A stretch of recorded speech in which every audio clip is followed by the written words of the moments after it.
사람은 살면서 참 여러 가지 중요한 순간과 고비를 겪는 것 같아요. 오랫동안 아무도 안 알아줄 것 같다가도 갑자기 일이 잘 풀리기도 하고 또 잘 되던 일이 갑자기 안 되기도 하는 일이 일어나는 것이 인생이니 말이죠. 그래도 저는 운이 좋았던 것 같다는 생각을 요즘 하고 있어요. 일이 안 된다 하다가도 결국 좋은 방향으로 풀리기도 하고 또 나쁜 일이라 생각했던 일이 나중에 생각해보면 좋은 점이 훨씬 더 많았던 경우가 대부분이었거든요. 사실 저는 최근 개인적으로 좀 불행한 일을 겪었어요. 하지만 저는 이 또한 제 인생을 좋은 방향으로 끌어가는 것이라 생각하려는 중이에요. 물론 실제로 그렇기도 하고 말이죠. 저는 평범하게 자랐던 것 같아요.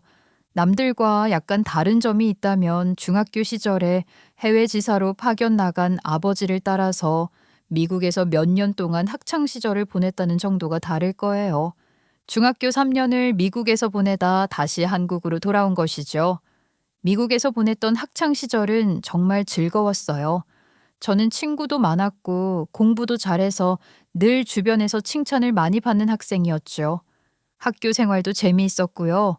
그러다가 다시 한국으로 들어왔는데 처음에는 너무 적응이 힘들더라고요. 공부가 가장 큰 문제가 되었어요. 물론 미국에서 공부를 한다고 하기는 했지만 그 정도 가지고는 도저히 한국 진도며 한국 학제를 도저히 따라갈 수가 있어야 말이죠. 늘 칭찬만 받던 제가 성적은 곤두박질을 치는 데다가 엄격하고 딱딱한 학교 생활 적응도 힘들어서 저는 나름 고생을 했어요. 그나마 중학생이었던 동생은 그런 대로 적응을 했지만 저는 늘 다시 미국에 가고 싶다고 말을 입에 달고 살았죠. 하지만 그렇다고 아직 고등학생이던 저를 부모님은 절대 혼자 미국으로 다시 보내려고 하지 않으셨어요. 하숙집에 지내면서 어릴 때부터 유학을 온 친구들이 빗나가는 걸 봤던 터라 그냥 되든 안 되든 한국에서 가족과 함께 지내라고만 하셨거든요. 그래서 저는 결국 재수를 했어요. 재수를 하고 나서야 겨우 대학에 진학을 했죠. 그나마 영어를 잘했기 때문에 그래도 그럭저럭 좋은 대학 영어 특기생으로 갈 수 있었던 거였어요. 그렇게 재수 끝에 대학에 진학을 해 학교를 다니면서 저는 정말 열심히 공부를 했어요. 제가 다니던 대학에는 교환학생 프로그램이 있었거든요. 저는 미국 교환학생을 꼭 가고 싶었죠. 그리고 교환학생의 자격으로 미국에 가 대학 공부를 하다 보니 미국 대학 생활에 욕심이 나더라고요. 솔직히 그전까지는 그냥 어린 시절에 지냈던 막연한 동경심이 아니었을까 했지만 막상 해보니 아니었어요. 저는 자유로운 미국 학교 생활이 정말 좋았어요. 그래서 저는 미국 유학 결심을 굳혔죠.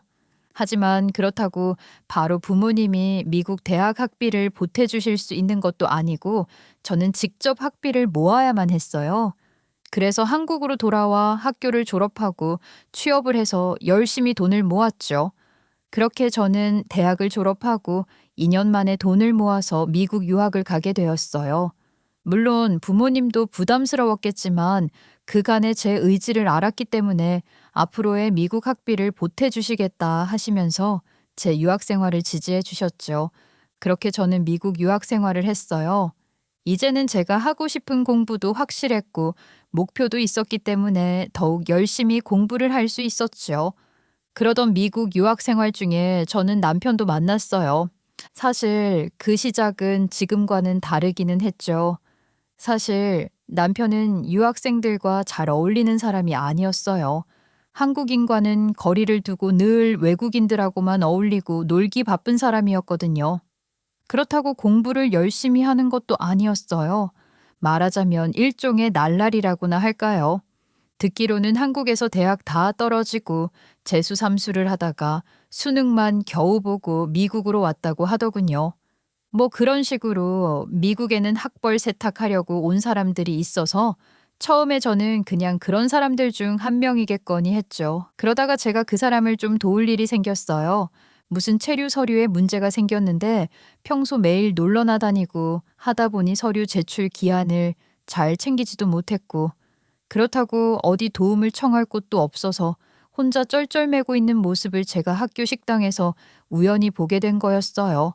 평소 그리 친한 친분이 있는 것도 아니었는데 당장 상황이 너무 급했는지 그 사람은 저를 보자마자 붙잡고 이러더라고요. 저기 누나, 저 좀 도와주세요. 이거 어떻게 해야 해요? 물어볼 곳이 없어요. 뭔데 그래요? 잠깐 줘볼래요?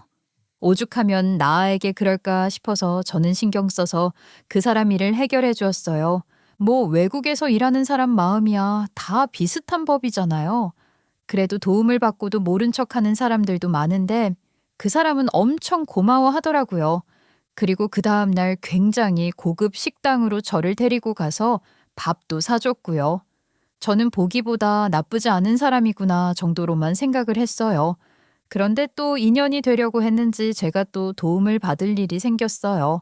학교 카페에 짐을 두고 잠깐 커피를 받아가지고 왔는데 의자에 두었던 노트북이 통째로 없어진 것이죠. 노트북도 노트북이지만 그 안에 정말 중요한 논문 초안이 들어있어서 망연자실해 있는데 그 사람을 만난 거였어요. 누나, 잘 지내셨어요? 왜 그러세요? 무슨 일 있어요? 어떡해. 나 노트북 도둑 맞았어. 분명 여기 뒀는데 나 거기 졸업 논문이랑 시험 자료도 다 들어있는데 어떡해. 너무 충격이라 저는 저도 모르게 그 사람을 붙잡고 눈물을 쏟았죠. 그랬더니 이러더라고요. 진정하세요. 제가 바로 찾아드릴게요. 노트북 기종이랑 색깔 말씀하세요. 찾아준다고? 어떡해? 그 사람은 여기저기 전화를 몇 통 하더라고요. 그러더니 놀랍게도 정말 노트북이 그대로 돌아왔어요. 노는 친구들 며칠 풀어서 찾아온 것이라 했는데 진짜 불법이고 뭐고 정말 너무 고맙더라고요. 또 그 일을 계기로 같이 식사도 하게 되었고 그러다가 종종 맥주도 한잔하는 사이가 되었는데 알고 보니 그리 나쁜 사람은 아니더라고요. 오히려 유학 와서 서로 잘난 척하는 사람들보다 진솔한 면도 있었어요. 저는 솔직히 공부랑은 안 맞아요. 그래서 한국에서도 정말 공부 못했어요. 그나마 미국 애들이랑 어울려 노느라 영어는 좀 해도 하겠다는 일은 엄두도 못 내겠어요. 그렇다고 여기서 계속 이렇게 놀 수는 없잖아. 부모님은 아셔? 차라리 여기서 일을 시작하던지. 그래야 할까 봐요. 부모님은 제가 미국에서 공부 열심히 하는 줄 알고 학비 보내주시는데 정말 어떻게 해야 할지 모르겠어요. 어느새 저희는 속마음을 솔직하게 털어놓고 이야기하는 사이가 되었죠. 그래서 저도 진지하게 이야기를 했어요. 그냥 부모님에게 솔직하게 말하고 한국으로 가라고 했던 것이죠. 그리 나쁜 사람도 아닌데 여기서 시간 낭비하지 말고 한국으로 가서 얼마든 할 일을 찾을 수 있을 것이라고요. 그러더니 진짜로 몇 달 있다가 그 사람에게 연락이 왔어요. 한국을 가기로 했다고 하더군요. 저는 조심히 잘 가고 한국에서 잘 지내라고 했죠. 그리고도 저희는 가끔 메일을 주고받으며 연락을 이어가기는 했어요. 그리고 저도 공부를 마치고 학위를 따서 한국으로 귀국하게 되었지요. 귀국하자마자 좋은 회사에 취업을 했고요. 한국에 돌아와서도 메일이 오기에 저도 한국에 들어왔다 이야기를 하고 서로 얼굴 보자 하다가 저희는 자주 만나게 되었어요. 그 사람은 한국에서 영어 강사로 취업을 해서 그럭저럭 나름 잘 살고 있는 것처럼 보이더라고요. 미국에서 놀던 날티도 많이 빠지고 성실해 보였고요. 여기에 영어 인기 강사가 되어서 돈도 많이 벌고 있었어요. 그렇게 자주 보다가 결국 저희는 눈이 맞아서 사귀는 사이가 되었어요. 그 사람이 처음부터 정말 적극적으로 나왔죠. 처음에 저는 솔직히 그 사람이 미국에서 워낙 놀던 사람이어서 경계심이 있기는 했는데 한국 와서 자주 만나다 보니까 이제는 변했다 싶더라고요. 그때는 그 사람이 본성이 나쁜 사람이 아니라는 믿음도 있었어요. 무엇보다 저에게 정말 너무 자상하게 잘했거든요. 저를 볼 때마다 늘 이랬어요. 내가 자기 때문에 그때 정신 차리고 한국 왔으니 말이지. 그거 아니었으면 나 진짜 미국에서 어떻게 살았을지 끔찍하다니까. 진짜 고마워. 뭘 자기도 열심히 노력했으니까 잘 풀린 거지. 아니야. 나는 그때 반포기 상태였어. 자기가 내 인생 구한 거야. 그러니까 앞으로도 평생 나 책임져. 연애를 할 때는 행복했어요. 같은 외국 생활을 한 경험도 있으니 공통분모도 많고 통하는 것도 많아서 즐거웠어요. 여기에 솔직히 남자친구가 얼굴이 잘생긴 편이기도 했고요. 그렇게 저희는 꽁냥꽁냥 깨를 볶는 연애를 3년 정도 하고 결혼 준비를 하게 되었어요. 남자친구의 부모님은 사실 저를 좋아하시지는 않으셨어요. 제가 남편보다 나이가 3살 많다는 이유였죠. 사실 결혼 이야기가 나올 때 남자친구가 고작 35살이었는데 제가 38살이었으니 내일 모레 마흔인 여자랑 결혼을 한다고 특히 예비 시어머니가 저를 많이 싫어하셨어요. 자기 아들은 더 젊고 얼굴도 잘생기고 돈도 잘 버는데 뭐가 모자라서 나이 많은 여자와 결혼을 하냐는 거였죠. 하지만 어쩌겠어요. 당시 남자친구가 절대 이 여자 아니면 안 된다고, 차라리 반대하면 평생 결혼을 하지 않겠다고 완강하게 나가서 저희는 결혼을 할 수 있었죠. 저희 집에서는 남자친구를 마음에 들어 하셨어요. 성격도 서글서글해 보이고 솔직히 직장이나 학벌은 저에 비해 처지기는 했지만 벌이가 나쁜 것도 아니었고 키도 크고 멋있었으니까요. 무엇보다 제가 당시에는 정말 남자친구를 진심으로 사랑했거든요. 저희는 주변에서 정말 잘 어울리는 한 쌍이라는 소리를 들었어요. 뭐 저 역시도 어디 가서 빠지지는 않았으니까 말이죠. 저희는 그렇게 결혼을 했어요. 시어머니는 제 결혼식 날 엄청 우셨어요. 나중에 저에게 대놓고 그날 자기 아들 주기가 너무 아까워서 눈물이 펑펑 나더라고 이야기를 하셨죠. 뭐 기가 차기는 했지만 저는 그냥 그러려니 하고 말았어요. 부모 마음이니 그럴 수도 있겠거니 하면서 말이에요. 하지만 사실 그날 땅을 치고 울어야 했던 사람은 시어머니가 아니라 저희 부모님이었다는 걸 그때 저는 몰랐어요. 결혼을 하고 저희 부부는 한동안은 평범하게 살았어요. 집은 그 사람이 모았던 돈 반, 제가 월급을 모았던 돈 반 해서 저희 회사 근처 작은 아파트를 얻었죠. 딱히 크게 모자란 것도 없이, 크게 싸운 것도 없이 결혼 준비를 한 터라 저는 앞으로의 결혼 생활도 무난할 것으로만 여겼어요. 마침 그 사람 학원과 저희 회사는 그리 멀지 않았어요. 지하철로 2정거장 정도, 마음만 먹으면 걸어가도 될 거리였죠. 그 사람은 학원 강사였잖아요. 그래서 출근 시간이 저와 달랐죠. 오후 2시 정도에 출근을 하고 저보다 훨씬 늦게 퇴근을 했거든요. 그리고 주말에도 특강이 있는 날이면 출근을 해야 했고요. 몰랐던 것도 아니라서 저는 괜찮았어요. 그 사람도 저에게 잘 맞춰주었어요. 제가 아침 일찍 출근을 할 때면 일어나서 같이 아침을 먹고 제 출근길 배웅도 해줬고 가끔 점심시간에 맞춰서 저희 회사 앞으로 와서 같이 점심도 먹고 학원으로 출근을 하기도 하고 그랬으니까요. 남편은 정말 자상하고 여자에게 잘해주는 스타일이었어요. 매너도 정말 좋았죠. 물론 그런 점들이 제 마음을 훔친 비결이기도 했고요. 그러던 어느 날 하루, 그날은 저도 퇴근을 하고 그 사람 학원으로 가봤어요. 남편 모르게 남편 수업도 좀 듣고 기다렸다가 같이 퇴근을 하려고 말이에요. 막상 가보니 좀 놀랍더라고요. 남편은 제 생각보다 훨씬 더 대단한 인기 강사였어요. 학원에서 가장 큰 강의실을 혼자 쓸 정도로 수강생이 엄청 많더라고요. 그것도 대부분 다 젊은 여자애들이었어요. 저는 모르는 척 강의실 끝자락에 몰래 자리를 잡고 앉아서 남편의 강의를 들었지요. 그런데 남편의 강의를 듣고 저는 다시 한 번 놀랄 수밖에 없었어요. 강의의 내용이나 수준이 생각했던 것보다 뭐랄까, 생각보다 높거나 좋지는 않더라고요. 일단 학원에서 나눠준 교재도 있고 교육 과정도 있고 그러니까 강의를 그냥저냥 하기는 했지만 그렇다고 엄청나게 높은 수준의 강의를 하는 것도 아니었고 교재에서 나온 것 외에 딱히 배울 만한 것도 없었어요. 뭐랄까, 알맹이가 없다고나 할까요? 아니면 딱히 배울 게 없다고나 할까요? 잘 모르는 사람이 보면 영어 발음도 좋고 굉장한 능력자처럼 보일 수도 있었지만 솔직히 냉정하게 이야기를 해서 공부를 안 하는 사람이 하는 강의라는 것이 티가 나더라고요. 여기에 저를 또 한 번 놀라게 한 것은 바로 수업 분위기였어요. 남편의 수업은 영어 공부가 아니라 무슨 팬미팅 같았거든요. 남편이 농담을 한마디 하면 여자애들이 깍깍거리고 웃고 까르르거리고 서로 시덥지 않은 이야기나 하고 강의를 채십 분도 듣지 않았는데도 저는 딱 감이 오더라고요. 그냥 남편의 강의는 외국 교포 느낌이 나는 인기 많은 남자 선생에 몰리는 여자애들을 대상으로 하는 거에 불과하다는 걸 말이죠.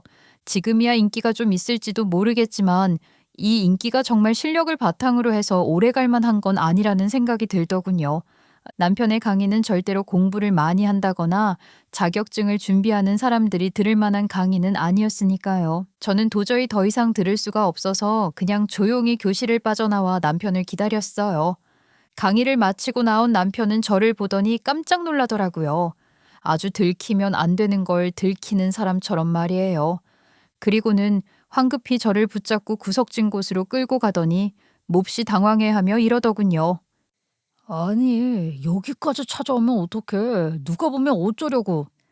나 자기 깜짝 놀라게 해주려고 하는데 왜 그래? 놀랐으니까 먼저 집에 가. 가서 기다려. 여기 찾아오면 어떡해.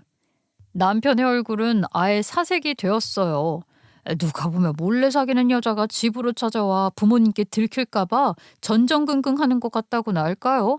진짜 어이가 없더라고요. 저는 그 길로 바로 집으로 돌아갔죠. 남편은 저녁에 집에 돌아와 싹싹 빌었어요. 사실 봐서 알겠지만 나는 얼굴로 장사하는데 거기에 아내가 자꾸 찾아오고 하면 곤란해. 알잖아. 응? 이해해줘.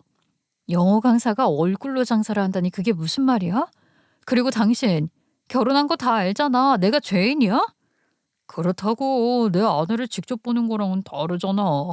자기도 알지만 내가 영문학 전공자도 아니고 공부 못하는 거 알잖아. 나도 어떻게든 밥벌이 하려고 그러는 거야. 사실 이해를 하려면 할 수도 있었어요. 강사마다 다 다른 특징이 있는 거니까 말이죠. 기분은 나빴지만 저는 남편에게 그런 걸 알면 공부를 좀 하라고 했어요. 솔직히 그러다가 어느 날 더 젊고 더 잘생긴 강사가 나타나면 그날로 망하는 거니까 말이죠. 남편은 맞는 말이라고 수긍하더라고요. 하지만 그런다고 그 사람이 공부를 하겠어요? 일단은 당장 매달 수강생들이 교실마다 꽉꽉 들어차고 돈도 잘 벌리고 하니 별 생각이 없어 보이더라고요. 그러다 그 사람이 딴짓을 한다는 걸 알게 된 건 결혼 2년 차가 되었을 때였어요. 저는 당시 큰 아이를 임신해서 막달을 앞두고 회사 휴직을 한 상황이었죠. 직장 동료가 외국 출장을 갔다가 제 출산 선물을 사왔다고 잠깐 얼굴을 보자기에 마침 회사 근처로 그 동료를 만난 날이었어요. 동료에게서 선물도 받고 같이 점심을 먹고 헤어졌다가 좀 걷고 싶어서 시내를 걷다가 우연히 남편을 시내에서 발견한 것이었죠. 그것도 남편이 커피숍에서 생전 처음 보는 새파란 앳된 여자아이 손을 쪼물딱 거리면서 깨를 볶고 있는 걸 길을 지나던 제가 창문을 통해 우연히 목격을 한 거였어요. 기가 찼어요. 그 인간은 나름 머리를 쓴다고 학원에서 좀 떨어진 곳에서 수강생과 만나서 그 짓을 하고 있었던 거였어요. 마침 저는 휴직을 한 터라 시내에 나올 줄은 꿈에도 몰랐겠지요.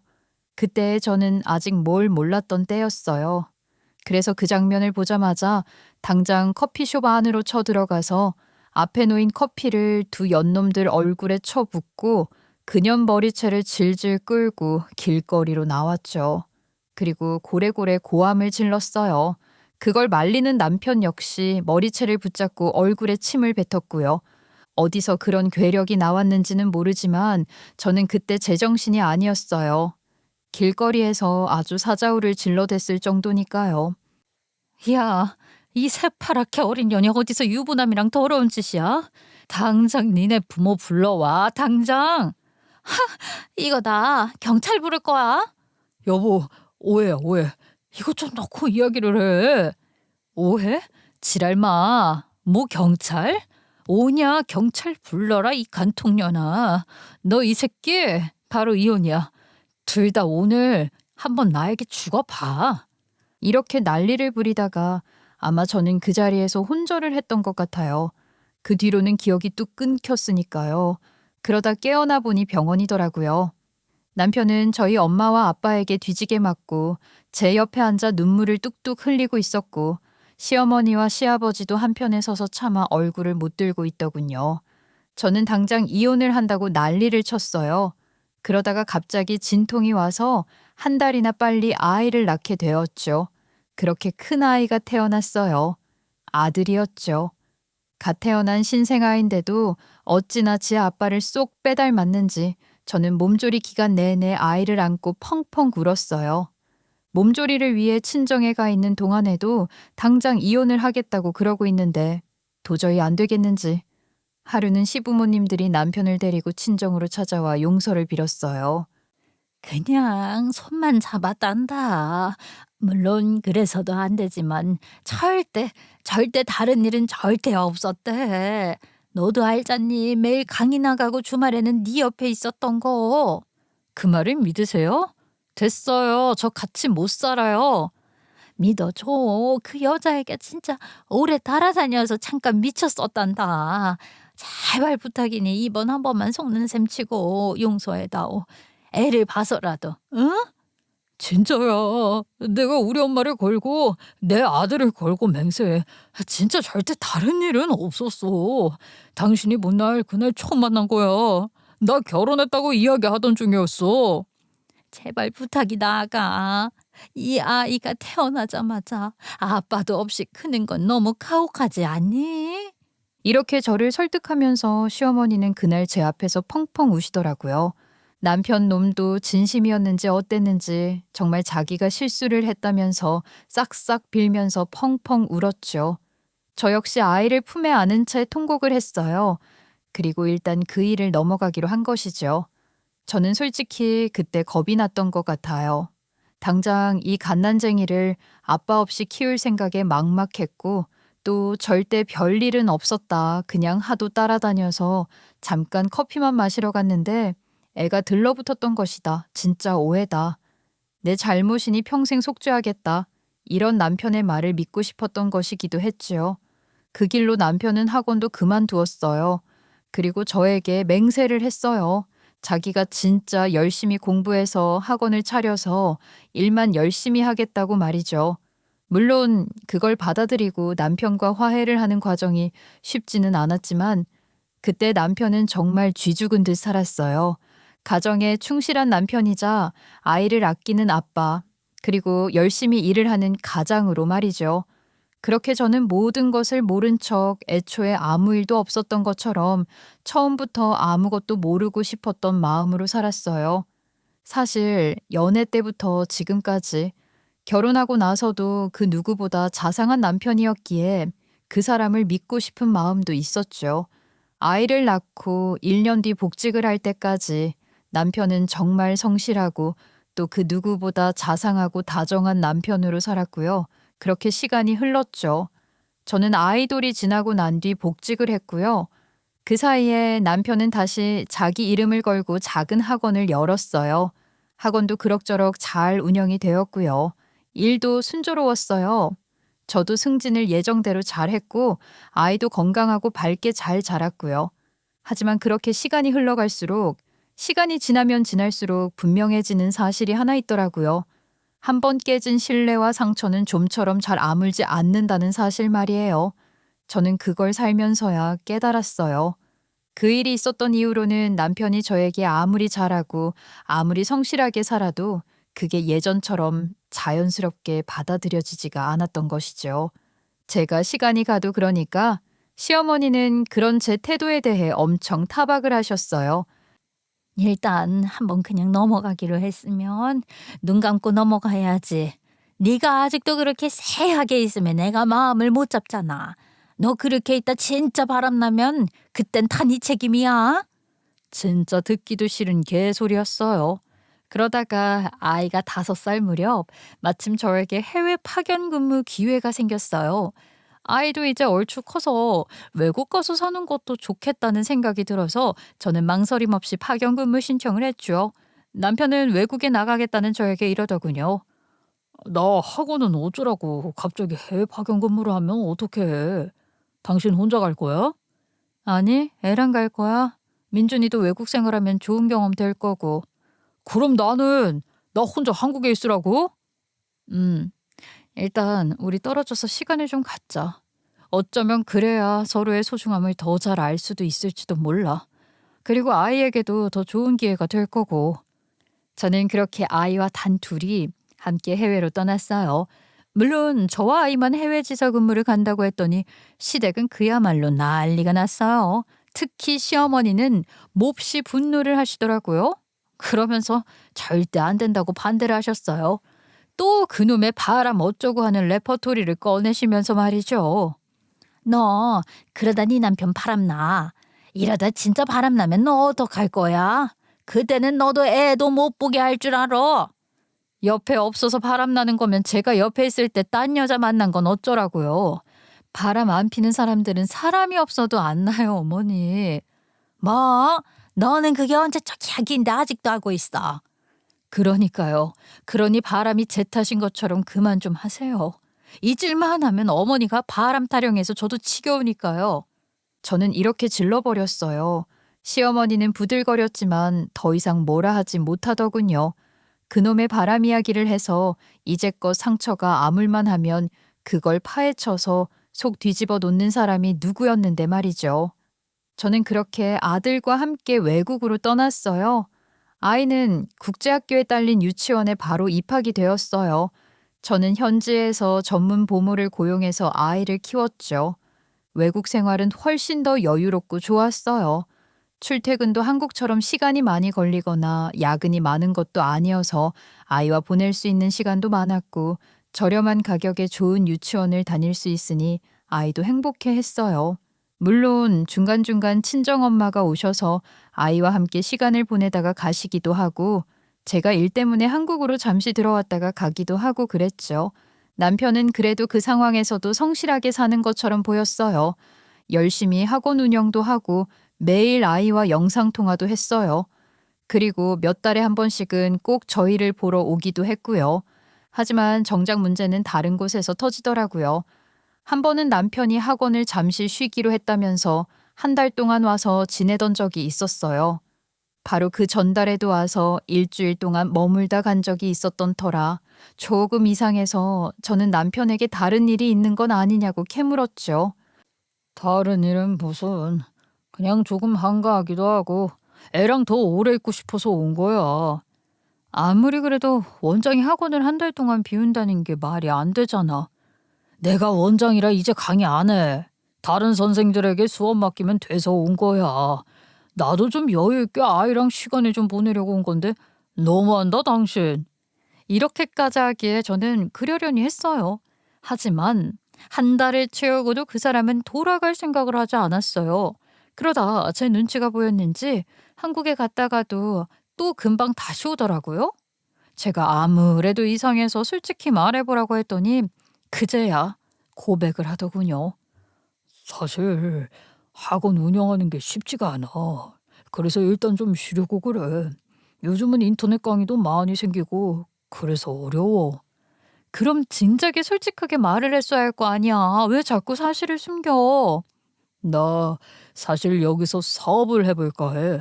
여기 국제학교에 애들 보내려는 부모들 많잖아. 여기서 아이들 대상으로 하는 영어 연수 사업을 해보는 게 어떨까? 뭐? 자기가 어떻게? 그리고 이미 그런 일 하는 학원이 한두 개인지 알아? 당신이 학부모 상담이며 다 어떻게 하려고 그래? 내가 못할 게 뭐가 있어? 그동안 학원에서 버틴 게 몇 년인데. 여기서 사업을 하면 괜찮을 것 같아. 가슴이 답답했어요. 사실 제가 있던 곳이 동남아 중에서는 그래도 좀 살만하고 안전한 곳인데다 국제학교가 많기는 했죠. 그리고 그 국제학교에 방학 동안 아이를 영어 연수 보내는 한국 부모들도 많았고요. 하지만 이미 그런 업체가 어디 한두 개였겠어요. 거기다 까다로운 학부모 상담에 애들 관리까지 보통 일이 아니라는 걸 저는 알고 있었거든요. 그리고 무엇보다 저는 거기서 계속 살 생각이 없었어요. 파견 근무 기간만 마치면 바로 저는 한국으로 돌아갈 생각이었지요. 그런데도 남편이라는 인간은 거기서 무슨 사업을 벌인다는 둥, 뭘 한다는 둥, 마지막 1년은 거기서 뭉갰어요. 돈 한 푼 벌어오지 못한 채로 말이죠. 물론 아이들을 대상으로 하는 영어 학원에 대한 경험도 없고 노력도 안 하는 남편이 그런 사업을 하는데 잘 될 리가 있겠어요? 그러다 어느 날은 그러더군요. 나 한국으로 돌아갈 거야. 내일 가는 비행기 끊었어. 뭐? 내일? 이렇게 갑자기? 사업 안 될 것 같으면 빨리 접어야지 뭐. 내가 먼저 들어가서 준비 좀 해놓을게. 언제는 말려도 기어코 한국에서 나와서 사업 타령을 하더니 또 하루는 갑자기 미리 의논도 없이 그냥 사업을 접겠다고 하고는 미련도 없이 남편은 그렇게 갑자기 한국으로 훌쩍 가버렸어요.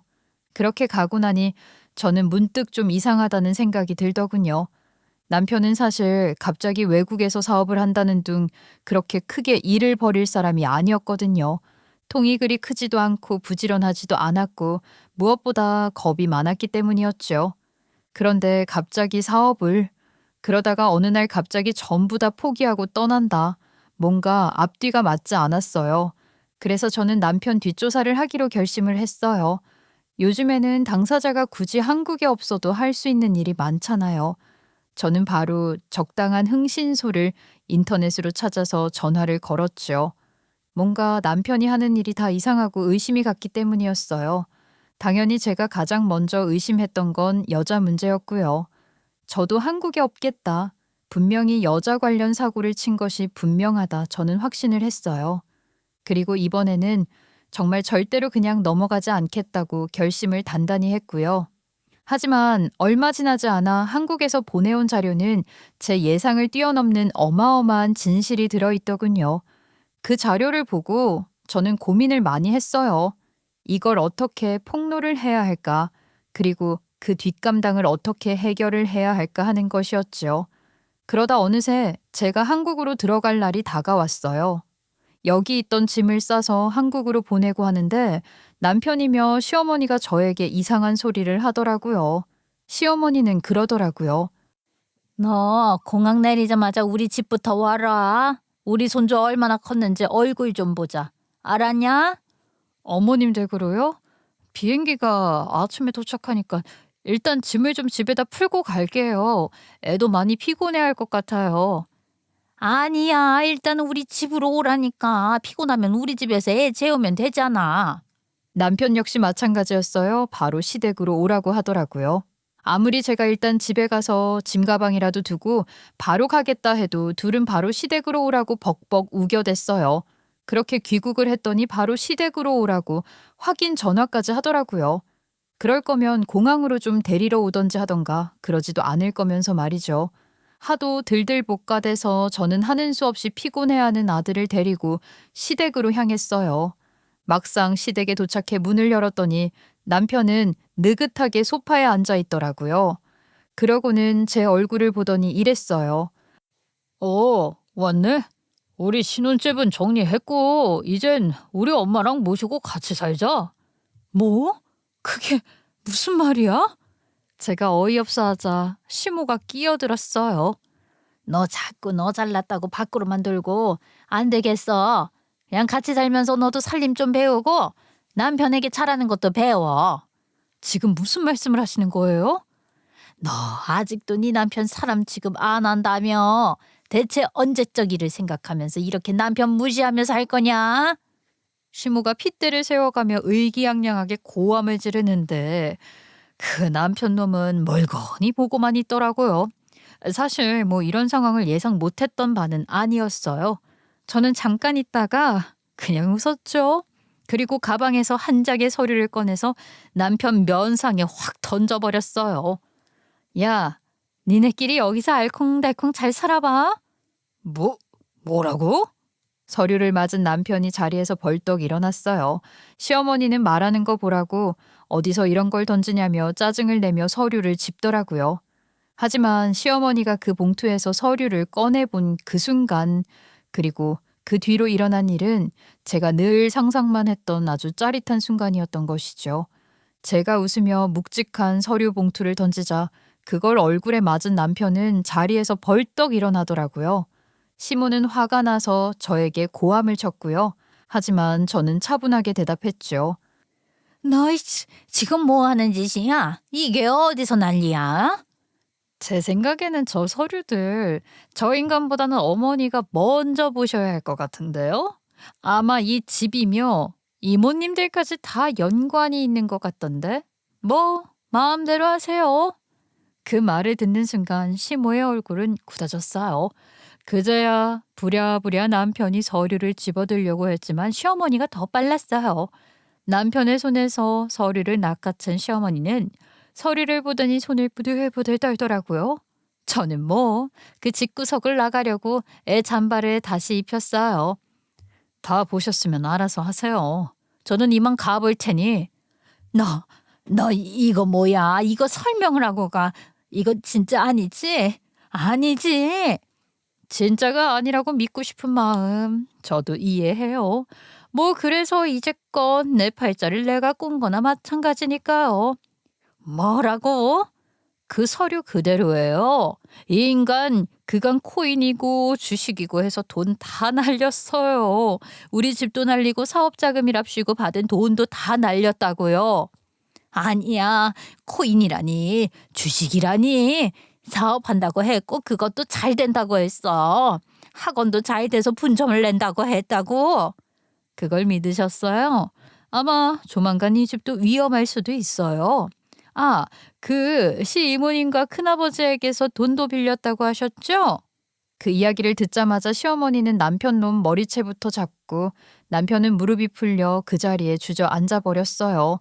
그 광경을 보던 시아버지도 더 이상 뭐라 말을 잇지 못하고 있더군요. 거실에는 울부짖으며 빨리 사실대로 말하라는 시어머니의 악다구니만 있었지만 남편 놈은 아무 대답도 하지 않았고요. 뭐 그랬죠. 그 인간이 늘 하던 버릇이 나왔던 것이었어요. 미국에 있었을 때부터 집에서 돈을 받아서 공부를 잘하는 척, 학위를 받은 척 하던 그 몹쓸 버릇이 이번에도 나왔던 것이었죠. 영어 학원을 차렸던 돈부터 시작해서 외국에서 사업을 한다는 돈도 전부 다 시댁은 물론 그 친척들에게 뻥을 쳐서 돈을 빌렸던 것이었으니까요. 그렇다고 이 남편 놈이 매번 돈을 못 번 것은 아니었어요. 돈이야 벌었죠. 그걸 학원이 아니라 다른 곳에서 벌었다는 게 문제였지만요. 남편 놈의 학원은 애초부터 다른 학원과는 경쟁이 되지 않았어요. 원장이 강의를 잘하기를 하나 그렇다고 비싼 돈을 주고 좋은 선생을 데려올 수가 있나. 그래서 적자를 메울 생각으로 코인이며 주식에 손을 댔던 모양이더라고요. 처음에는 거기서 꽤 재미를 본 모양이었어요. 하지만 그게 더 문제였죠.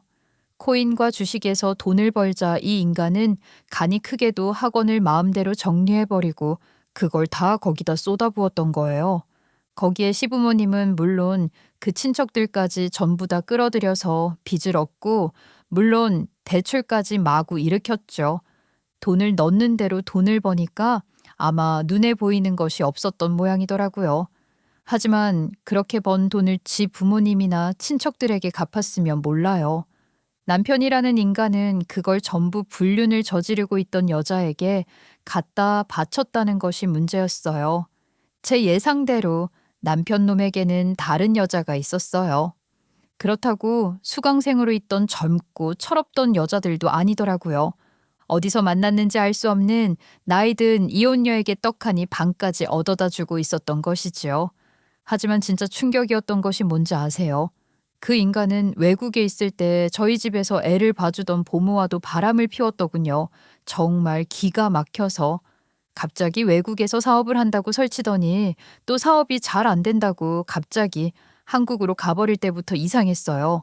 남편이 한국으로 훌쩍 떠나버린 그 다음 날로 보모가 고향에 사정이 있다고 갑자기 일을 그만둘 때까지만 해도 저는 설마 했어요. 그러다 이상한 느낌에 남편 뒷조사를 의뢰하고 결과를 기다리는 중에 평소 친하게 지내던 한국분이 저희 집 보모를 시내에서 봤다고 하더라고요. 시내에서요? 고향에 일이 생겨서 급히 내려간다고 했는데. 그러니까 내가 아무리 봐도 이 집 보모가 맞는 것 같아서 따라가서 이름을 불렀더니 돌아보더라니까. 근데 배가 불룩한 게 임신을 한 것 같아 보였어. 임신이요? 나를 보더니 깜짝 놀라서 배를 가리는데 그게 가린다고 가려져? 무슨 사연이 있는 것 같아. 감이불길하더라고요. 그때 저는 한국에서 연락을 받았던 거였어요. 한국에서 돈 사고를 잔뜩 친 데다가 거기에 숨겨둔 내연녀까지. 감이 오더라고요. 그래서 저는 그 보모에게 연락을 해서 좋은 말로 할 때 사실을 털어놓으라고 했지요. 그 보모는 당당했어요. 제 남편 놈이 곧 이혼을 하고 한국으로 자신을 부를 거라고 그랬다나요? 저보고 빨리 이혼을 해달라고까지 했어요. 기가 찼죠. 외국까지 와서 제가 눈을 시뻘겋게 뜨고 있는데도 제 집에서 우리 애를 봐주던 보모와 바람을 피우다니. 저는 보모에게 그랬어요. 야, 똑똑한 줄 알았더니 진짜 멍청하네. 내가 보고 있는데도 너랑 바람을 피우는 놈이 한국에서는 딴 여자가 없었겠니? 뭐라고? 정신 차려. 그 인간 너 피해서 한국으로 급히 도망간 거야. 보면 모르니? 그리고 자, 여기 그 인간이 만나는 여자들이다. 넌 아마 한 네 번째쯤 되려나? 네, 반전은 사실 또 있었어요. 제가 의뢰한 흥신소는 정말 일을 열심히 해주더군요. 제가 차마 몰랐으면 하는 것까지 말이죠. 그 인간은 지보다 나이 많은 이혼녀를 방까지 얻어다 놓고 딴 살림을 차려놓고도 다른 여자들도 만나고 다니고 있더군요. 참 대단하다 싶었어요. 그간 저와 살 때는 어떻게 참았었나 싶었을 정도로 다양한 스타일의 다양한 나이대에 골고루도 만나더라고요. 가볍게 만나는 어린 여자애들 말고도 남편 놈은 외국 여자도 만났어요. 방을 얻어준 이혼녀는 무려 애도 있었죠.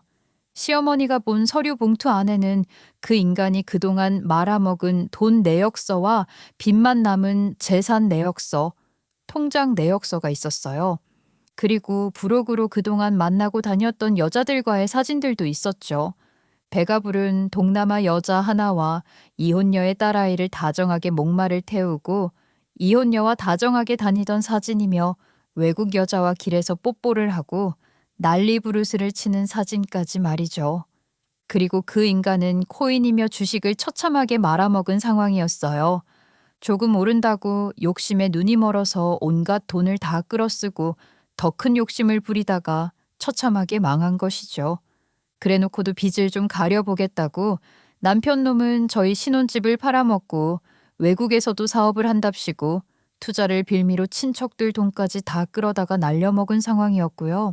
그래놓고도 당연히 사업이 잘 돌아가는 척하고 있었겠죠. 시댁은 그야말로 난리가 났어요. 시어머니는 울고불고 아들을 붙잡았고 시아버지는 똑바로 이야기를 하라고 고함을 지르고 그때 시댁 현관 초인종이 울렸어요. 제가 그랬죠. 아마 투자자분들이 오신 것 같네요. 제가 오는 길에 연락드렸거든요. 문자로 내역서도 다 첨부했으니 몹시 화가 나셨을 것 같은데 알아서들 하세요. 뭐, 뭐라고? 너 어떻게 그런? 저는 더 이상 말을 듣지 않고 문을 열었어요. 뭐 시모며 큰아버지 작은아버지 다 할 것 없이 화가 잔뜩 나서 집으로 들이닥치고 난리가 났죠. 저는 그 길로 바로 그 자리를 떠나려고 했어요. 하지만 친척분들이 저를 잡더군요. 대체 이걸 어째 하는 거냐? 너는 진짜 일이 이 지경이 되도록 몰랐어? 그 사이 남편이라는 인간은 아버지고 지 이모며 이모부 큰아버지 작은아버지 할 것 없이 두드려 맞아서 꼴이 말이 아니었어요. 저는 손을 뿌리치고 자리에서 일어났죠. 애도 있는데 뭐 좋은 꼴은 아니니 저는 갑니다. 이제 댁들과도 앞으로는 엮일 일 없으니 알아서 하세요. 아, 이거. 저는 이혼 서류를 던졌어요. 이제 너랑도 끝이니까 그리 알고 여기 이 집 제가 차업 걸었으니 그리 아세요. 변호사가 알아서 다 처리했으니 내일 등기 올 거예요. 제 돈부터 먼저 해결을 해야 할 거니까요. 저는 그렇게 그 집을 떠나버렸어요. 그리고 바로 그 다음 날부터 차근차근 법적 절차를 밟기 시작했고요. 뭐 제 짐은 당연히 미리 친정으로 보내놓았죠. 제가 뒷조사를 할 때부터 이미 저는 이런 것을 예상하고 있었기 때문에 저와 메일과 전화로 연락을 주고받으며 사건 정리를 하던 변호사는 착착착 일을 정리해 주었고요. 뭐 시댁은 당연히 뒤집어졌다 했어요. 저에게도 진짜 미리 몰랐냐고 괜히 연락이 오길래 저는 부록으로 그 인간이 미국에서 어떻게 살았는지에 대한 자료도 첨부해서 보냈어요. 등록금이라고 보내준 돈을 노느라 탕진하고 뭐 흑인 백인 가리지 않고 골고루 사귀고 다니면서 쳐놀기만 했던 걸 말이죠. 그걸 한 번 보내고 났더니 시댁도 할 말이 없었는지 더 이상 저를 귀찮게 하지는 않았어요. 곧 이혼 소송이 시작되었죠. 당연히 친권과 양육권은 저에게 유리했지만 문제는 재산이었어요. 제가 위자료와 양육비를 일시금으로 계산해서 받기를 원했거든요. 거기에 사업이며 투자금이라고 제 돈을 가져가고 집을 팔아먹은 돈까지 전부 다시 받기를 원했기 때문이었어요. 그걸 정리하는 데는 시간이 좀 걸렸어요. 어차피 남편 놈에게는 남은 재산도 별로 없었고 그걸 전부 가져오는 일은 쉽지 않더라고요. 거기다 저를 더 골치 아프게 만든 건 그 인간이 싹싹 빌고 울면서 찾아와 이혼은 절대 안 하겠다고 못한다고 진상을 부렸다는 거였어요. 정말 짜증이 나서 있는데 하루는 시아버지가 찾아와서는 합의서를 내밀더라고요. 너네를 다시 결혼시킨 건 다시는 이런 일이 없겠다 약속을 한 거였는데 약속을 못 지켜 미안하다. 내가 다 책임을 지마. 거기에는 제가 요구했던 조건과 그에 맞는 금액을 준다는 내용이 들어 있었어요. 보다 못한 시아버지가 시어머니와 남편 놈을 설득해 돈을 만들어 왔더군요. 저는 그렇게 겨우 그 인간과의 인연을 정리하고 새로운 인생을 살 수 있었던 것이죠. 한국으로 들어오면서 저는 일단 친정집으로 갔다가 다시 따로 저와 아들이 살 집을 구할 생각이었어요. 하지만 친정 부모님이 이왕 일이 이렇게 된 거 그냥 같이 살자고 하셨어요. 친정 부모님 댁에는 어차피 저와 아들이 지낼 방도 있었으니까요. 사실 부모님이 사는 동네가 조용하고 아이를 키우기 딱 좋기는 했어요. 제가 다니는 회사와 교통편도 불편하지 않았고요. 그래서 저는 살림을 합쳐서 친정 부모님과 같이 살게 되었죠. 그리고 그 동네에서 아이도 학교에 입학했고요. 어릴 때 외국에서 영어만 써서 학교 생활에 적응을 못하면 어쩌나 걱정했지만 아이는 금방 적응을 잘해서 학교를 잘 다니고 있어요. 그나마 다행이라면 아들은 외모는 남편을 닮았지만 성격을 저를 닮아 차분하고 공부도 곧잘 한다는 거예요.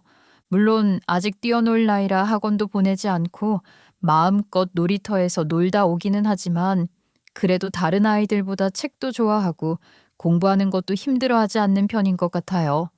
그래도 혹시 영어를 까먹을까봐 학원을 보내야 하나 어쩌나 고민을 했는데 그 문제는 동생이 직접 나서 주었어요. 동생이 일주일에 3번씩 원어민 아이들 가르치는 곳으로 데려가고 있거든요. 바로 동생이 직접 운영하는 어린이 영어 학원으로 말이죠. 그곳은 놀면서 영어를 재미있게 하는 학원이라 그런지 아이는 영어도 잊어버리지 않고 그 나이에 맞게 영어도 많이 늘었어요. 그렇게 제 아들은 정말 밝고 건강하게 잘 자라는 중이에요. 전시댁은 결국 집을 팔았어요. 집을 팔고 저에게 위자료와 아이 양육비조로 거액을 떼서 주었던 것이죠. 사실 더 받으려면 더 받을 수도 있었지만 그래도 그 돈도 적지 않은 금액이라 저는 그 즈음에서 멈추기로 했어요. 전시아버지의 결단이 아니었으면 계속 재판만 질질 끌고 진이 빠지고 짜증이 났을 것이니까 말이죠. 전 남편은 온 식구들에게 두들겨 맞고 지금은 큰아버지가 하는 회사로 끌려갔다고 하더군요. 지방 어디에 있는 공장인데 거기서 숙식을 하면서 일을 하고 거기서 나오는 월급은 그대로 전시아버지의 통장으로 들어와 빚을 갚는 중이라고 했어요. 공장일이 끝난 저녁 시간과 주말에는 학원에서 아르바이트도 해가며 빚을 갚는 중이라고 하는데 뭐 그렇게 열심히 일을 하면 되는 거 아니겠어요? 가끔 아이가 보고 싶다고 전 남편이 한 달에 한 번 정도 아이를 보러 올라오기는 하는데 그때마다 동생이나 아버지가 애를 데리고 가서 보여주고 시간 보내다 데리고 와서 저는 딱히 전 남편 얼굴 볼 일은 없어요. 딱히 보고 싶지도 않고 궁금하지도 않고요. 웃긴 건 전시댁과 친척들이 전 남편 재산을 싹 뒤졌는데 바람났던 여자들 중 이혼녀에게 살라고 얻어준 집이며 차며 전부 뺏었더니 그 여자가 소송을 걸었다는 거였어요. 당연히 소송에 이겼지만 그래도 그동안 변호사비며 돈을 또 써야 했다나요? 그러고도 이혼녀는 집이 없어졌으니 자기를 책임지라며 지 딸하고 그 집으로 들어왔다나 뭐래나요? 나중에는 어이없게도 이혼녀가 자기 딸마저 사실은 전 남편 딸이라고 우겨서 시모가 거의 곡기를 끊고 자리에 드러누웠다고까지 했어요. 그러다가 전 남편이 지방 큰아버지 공장으로 끌려가게 되자 말도 없이 사라졌다더군요. 하지만 가장 큰 문제는 그 동남아 보모였어요. 전 남편이 연락을 끊고 한국으로 가버리자 어떻게 찾았는지 그 집까지 찾아왔기 때문이었죠. 그 문제 때문에 전시모가 저에게 연락이 와서 혹시 네가 주소 알려줬냐고 따지는 일도 있었어요. 제가 왜 알려줘요? 그리고 제가 그딴 여자 신경 쓸 겨를이 있었겠어요? 생각을 좀 하고 말씀을 하시죠. 그럼 저 여자가 이 집을 어떻게 알고 찾아온 거야? 배가 잔뜩 불러서 산딸이 오늘 내일 한다고. 그건 알아서 하세요. 지금 저에게 그런 이야기 하시는 건 너무 몰상식하다는 생각 안 드세요? 기가 차서.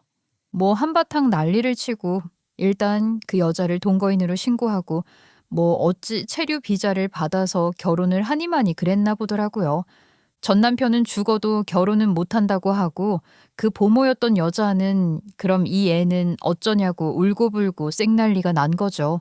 근데 여기서 정말 웃긴 일이 생겼어요. 그 보모라는 미친년이 애를 낳고 전시어머니에게 실컷 몸조리를 받더니 그대로 튀었던 것이죠. 전시어머니가 장을 보고 돌아오니 자기 집만 싹 챙겨서 갔는데 충격적인 건 애는 두고 갔다는 거였어요. 진짜 막장이죠. 그런데 막장은 더 있었어요. 전 남편은 절대 나는 결혼 못한다 그러고 애 엄마는 없고 전시어머니와 전시아버지 둘이서 애를 키우느라 죽을 똥을 쌌나 보더라고요. 그러다 호적에는 올려야 할 것 같아 유전자 검사를 했대요. 엄마가 없으면 아빠와의 친자 사실 때문에 해야 한다나요. 그런데 충격적인 일이 벌어진 것이죠. 그 애가 전 남편의 핏줄이 아니었던 것이었어요. 완전히 남의 애였던 것이지요. 그 이야기를 듣고 얼마나 빵 터졌는지 몰라요. 전시어머니가 우리 아들 생일이라고 어쩌고 저희 엄마에게 전화를 해서는 이런저런 이야기를 하다가 어쩌면 좋냐고 눈물로 하소연을 했다는데 엄마도 듣다 보니 기가 막혀서 혀만 쯧쯧 차고는 그냥 끊었다고 하시더라고요. 다행이라면 전 남편이 결혼을 안 하겠다고 우긴 덕에 호적 정리가 안 되어서 입적을 안 했다는 거 하나라고 할까요? 그 집에서는 돌 때까지 손자인 줄 알고 키운 애를 내칠 수도 없고 그렇다고 형편도 안 좋은데 남의 자식을 계속 키울 수도 없고 고민을 하다가 결국은 보육시설에 보내기로 했다고 했어요. 저는 그 이야기를 듣고 전 남편에게 이랬어요. 너 나중에 재혼을 하든지 말든지 그건 내 알 바 아닌데 내 아들에게 배다른 동생이 생기면 바로 네 호적에서 내 아들 빼갈 테니 알아서 해. 뭐? 무슨 그런 소리를? 너 우리 집 보모로 있던 애 네 애인 줄 알고 도망갔잖아. 이번에 네 애 아닌 거 다행인 줄 알아. 또 이런 일 생기면 네 아들은 내 호적으로 입적할 거니까 알아서 해. 전 남편이야 뭐 그럴 일은 없을 거라는 둥, 지금은 그럴 여유도 없다는 둥 했는데 그건 두고 봐야겠죠. 전 시댁은 형편이 많이 안 좋아져서 전 시아버지도 다시 경비원이며 일을 하고 전 시어머니도 다시 일을 하는 모양이었어요. 시장에서 작은 가게를 하면서 새벽에는 청소일도 다닌다나요. 워낙 친척들에게 갚을 빚이 많으니 그러는 모양인데 그래도 노후에 열심히 일을 하실 수 있으니 다행인 거 아니겠어요? 제가 상관할 바는 아니니까요. 그동안 제가 살아왔던 것을 생각하면 참 아이러니하다 할 수 있을 것 같아요. 그토록 원하던 미국 유학이었지만 거기 가서 남편을 만났죠. 거기다 처음에는 별로라고 생각했던 남편의 인간적인 면과 다정함에 반해서 결혼했는데 결국 그 다정함이 독이 되어 사건에 사건을 낳았고 또 그 때문에 겪지 말았어야 했을 일을 겪기도 했으니까요. 하지만 결국 모든 일은 제자리로 돌아왔다고 저는 생각해요. 거기다 그 무엇보다 그런 일들의 결과로 세상에서 가장 소중한 제 아들을 얻었으니 어쩌면 그럴 만한 가치가 있었다고 저는 확신하고 있고요. 그리고 이제 앞으로는 더 이상 돌아가거나 굽어가지 않고 똑바로 앞을 향해서 그리고 열심히 더 행복하게 살아볼 생각이고요. 혹시 인생이 뜻대로 풀리지 않거나 뭔가 꼬여간다고 느끼신다면 너무 걱정하지 말라는 말씀을 드리고 싶어요. 꼬이든 굽어가든 나중에 결국 모든 일은 풀리기 마련이고 인생은 다시 곧게 뻗어가는 날이 언젠가는 오니까요. 그리고 그때가 오면 다시 열심히 앞을 향해 가면 될 테니까요. 들어주셔서 감사해요. 늘 건강하고 행복하게 지내시길 바랄게요.